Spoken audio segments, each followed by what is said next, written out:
Hello everyone, I am श्रुति गुप्ता और आज के वीडियो में हम देखने वाले हैं हेलो वर्ल्ड प्रोग्राम या एक सिंपल सी प्रोग्राम और एडिटर में हम कैसे प्रोग्राम लिखते हैं, उसका क्या सिंटैक्स होता है, कैसे उसे कंपाइल करते हैं, रन करते हैं, ये सब चीज़ें आज समझने की कोशिश करेंगे। तो सी प्रोग्राम के लिए हमें कुछ कंपाइलर चाहिए, जैसे हम यूज़ कर सकते हैं टर्बो सी, या यहाँ मेरे पास Turbo C plus plus install है। एक्चुअली सी का ही एडवांस वर्जन है सी प्लस प्लस, तो अगर हम चाहें तो उसमें सी प्रोग्राम भी लिख सकते हैं। तो आप चाहो तो online turbo C compiler download कर सकते हो, या टर्बो सी प्लस प्लस पर भी सी के प्रोग्राम्स चल जाते हैं। तो इसे स्टार्ट करके अब हम काम करेंगे फाइल पे। तो जैसे ही हम ओपन करेंगे, कुछ फाइल्स मेरी बनी हुई हैं इसलिए ये ओपन है। अब अगर हमें न्यू फाइल बनानी है तो फाइल मेन्यू में जाकर न्यू ऑप्शन सेलेक्ट कर सकते हैं। ये ब्लैंक फाइल मिल जाती है जहां हमें कोडिंग लिखना है। तो सबसे पहले हम स्टार्ट करते हैं कमेंट एंट्री से। कमेंट एंट्री क्या होता है? अपनी अंडरस्टैंडिंग के लिए अगर हम कुछ कोड लिख कर रखते हैं तो वो कमेंट एंट्री कहलाता है। तो सी में कमेंट एंट्री हम स्टार्ट कर सकते हैं स्लैश एंड एस्ट्रिक साइन से, यानी स्लैश एस्ट्रिक के बाद हम जो भी लिखेंगे कंपाइलर उन लाइंस को इग्नोर कर देगा, यानी उसको वो मशीन लैंग्वेज में कन्वर्ट नहीं करेगा। वो समझ जाएगा कि ये प्रोग्रामर ने अपने अंडरस्टैंडिंग के लिए लिखा है। तो यहाँ हम कुछ कोड लिख सकते हैं, या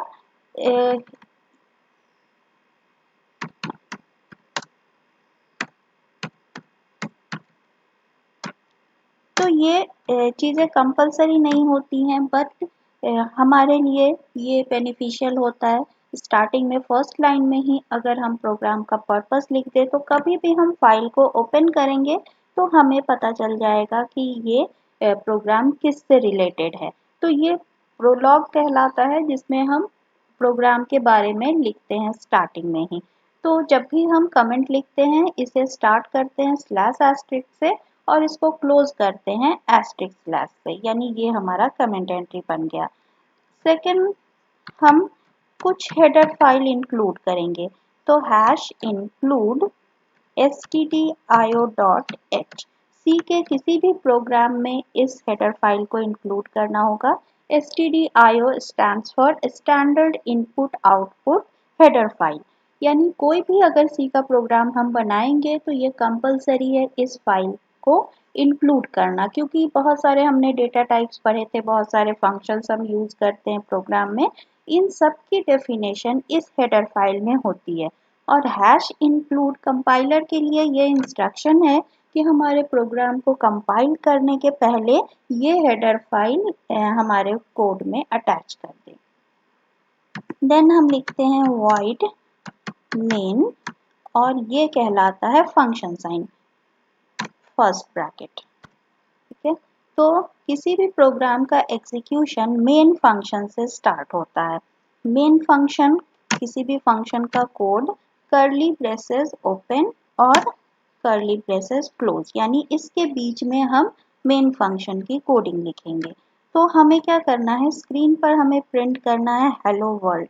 तो सी में एक फंक्शन होता है प्रिंट एफ, और इस फंक्शन की डेफिनेशन stdio.h में होती है। तो printf फंक्शन, जब भी हम फंक्शन लिखते हैं तो हम फर्स्ट ब्रैकेट का यूज करते हैं ओपन एंड क्लोज, यानी ये फंक्शन है और इसके बीच में हमें लिखना है मैटर जो हम डिस्प्ले करना चाहते हैं। सपोज मैं चाहती हूँ हेलो वर्ल्ड, ठीक है, ये मैसेज डिस्प्ले करना है। तो जो भी मैसेज डिस्प्ले करना है उसको हम कहाँ लिखेंगे, डबल कोट्स के अंदर। प्रिंटफ फंक्शन में डबल कोट्स के अंदर वो हम मैसेज लिखेंगे जो स्क्रीन पर हम प्रिंट करना चाहते हैं। Then semicolon. सेमीकोलन क्या होता है, सेंटेंस टर्मिनेटर। हमने पहले की वीडियो में भी ये डिस्कस किया था कि कुछ स्पेशल कैरेक्टर्स होते हैं, पंक्चुएशन मार्क्स इनको कहते हैं। तो ये सेंटेंस टर्मिनेटर, यानी ये बताता है कि ये स्टेटमेंट यहाँ क्लोज हो गया, तो प्रिंटफ स्टेटमेंट हमारा क्लोज हो गया। तो ये सिंपल एक प्रोग्राम है, इसको हम सेव करते हैं फाइल सेव, सपोज c1.c। सी के प्रोग्राम फाइल का एक्सटेंशन डॉट सी होता है। तो हम कोई भी फाइल नेम और एक्सटेंशन डॉट सी देके इसको सेव कर सकते हैं। ठीक है, फाइल सेव हो गई। अब इसे हम कंपाइल करेंगे। कंपाइलर क्या करता है, हमारे लिखे हुए कोड को मशीन लैंग्वेज में कन्वर्ट कर देता है। तो कंपाइल करेंगे। अब यहाँ हम देख रहे हैं 0 एरर्स 0 वार्निंग, यानी हमारा प्रोग्राम सक्सेसफुल हो चुका है। एंड प्रेस एनी की, तो हम कोई भी की प्रेस करेंगे। कंपाइल हो चुका है। अब इसको हम क्या करेंगे, रन करेंगे। रन करने के लिए रन मेन्यू में रन ऑप्शन सेलेक्ट करेंगे। ठीक है, प्रोग्राम रन हो गया लेकिन हमें कुछ भी आउटपुट नहीं दिखाई दिया। तो आउटपुट देखने के लिए हम जा सकते हैं फाइल मेन्यू और डॉस सेल पर। अब यहाँ देख सकते हैं सबसे ऊपर सेकेंड लाइन में हेलो वर्ल्ड लिखा आ रहा है, जो हमने प्रोग्राम में लिखा था। लेकिन प्रॉब्लम क्या है कि हमें डायरेक्टली आउटपुट नहीं दिखाई दे रहा है। तो इस स्क्रीन से बाहर आने के लिए हम एग्जिट टाइप करेंगे। अगर हम डायरेक्टली आउटपुट देखना चाहते हैं तो हमें एक फंक्शन लगाना होगा, getch function. getch function actually wait करता है जब तक उसमें हम कुछ इनपुट नहीं दें। getch फंक्शन से अगर हम लगाते हैं प्रोग्राम के लास्ट में तो हमें आउटपुट देखने के लिए फाइल मेन्यू डॉट सेल में नहीं जाना पड़ता है। तो प्रोग्राम हमारा सही चलता है लेकिन हम चाहते हैं डायरेक्टली आउटपुट हमें दिखाई दे दे। तो getch की फंक्शन की डेफिनेशन एक्चुअली stdio.h में नहीं होती है, ये एक दूसरी हेडर फाइल conio.h में होती है। तो ये हेडर फाइल भी हमें इंक्लूड करना होगा अगर हम getch फंक्शन चाहते हैं। साथ ही आपने देखा होगा स्क्रीन पर कुछ चीज़ें पहले से आ रही हैं। तो अगर वो सारी चीज़ें हम क्लियर करना चाहते हैं, स्क्रीन क्लियर करना चाहते हैं, तो clr फंक्शन का यूज़ कर सकते हैं। अब हम फिर से फाइल को सेव कर लें और कोई भी चेंजेस हम करते हैं तो उसे वापस सेव करके कंपाइल करना पड़ता है। फिर रन करें। अब आप देख सकते हैं कि डायरेक्टली स्क्रीन पर वो आउटपुट आ रहा है। तो प्रोग्राम में ज़रूरी नहीं है कि हम getch का यूज़ करें या conio.h हेडर फाइल लगाएं, लेकिन अपने कन्वीनियंस के लिए हम ये चीज़ें करते हैं। तो ये चीज़ें कंपलसरी नहीं होती हैं।